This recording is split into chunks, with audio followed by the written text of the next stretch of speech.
नेपाल के क्रांति के संबंध में आपको क्या कहना है? नेपाल में जो क्रांति हुई है, जो नौजवान वहाँ के सत्ता को बदल दिए, संसद को जला दिए, नेताओं को टारगेट किए, जितने विपक्ष के नेता थे उनको भी टारगेट किए। इसका मतलब क्या होता है? यानी कि वहाँ की जनता और नौजवान इस बात से नाराज़ थे कि जो पॉलिटिशियन हैं यह अपने पॉकेट भरने में लगे हुए थे, धनाढ्य होते चले गए, गरीब वहाँ का और गरीब होता गया, महंगाई बढ़ती चली गई, बेरोजगारी बढ़ती चली गई, जिसका परिणाम हुआ कि नेपाल के लोगों ने सत्ता को उखाड़ फेंकने के लिए कदम उठाया।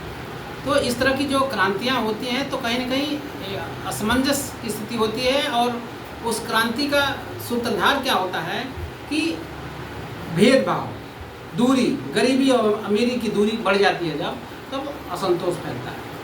और यह असंतोष श्रीलंका में फैला था। श्रीलंका के लोगों ने संसद पर कब्जा किया, नेताओं को मार कर भगाया।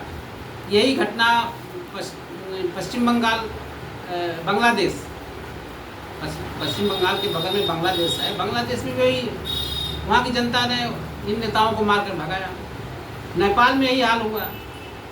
इसलिए भारत के नेताओं को भी मैं आगाह करना चाहता हूँ कि आप लोग भी सतर्क रहिए, क्योंकि ये दूरी जब बढ़ेगी जनता के बीच में और गरीबी अमीरी की दूरी बढ़ेगी तो जनता में असंतोष फैलेगा, जिसका परिणति इस तरह का होता है। तो सावधान रहे, मीडिया को भी सावधान रहने की ज़रूरत है, क्योंकि मीडिया के वहाँ पर बिल्डिंगें ठोक दिए हैं लोग, घर जला दिए लोग। नेपाल का कितना नुकसान हुआ है, मैं उसके पक्ष में नहीं हूँ जलाने के, क्योंकि क्षति तो नेपाल की हो रही है। तो मैं उन लोगों से भी आह्वान करता हूँ कि आप लोग अपने संपत्ति को नुकसान मत पहुँचाइए और शांत रहिए, क्योंकि लोकतंत्र को जिंदा रखना है तो लोकतंत्र को बचाइए।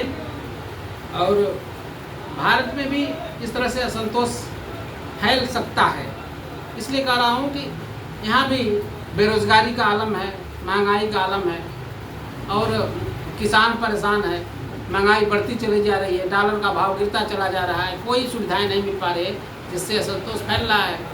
इसलिए समय रहते इस सरकार को, जो भी सरकार है, उसको सतर्क होने की ज़रूरत है, सावधान होने की ज़रूरत है, जनता के हितों के लिए काम करें। मेरा नाम हरिनारायण चौहान है, जिला अध्यक्ष आम आदमी पार्टी।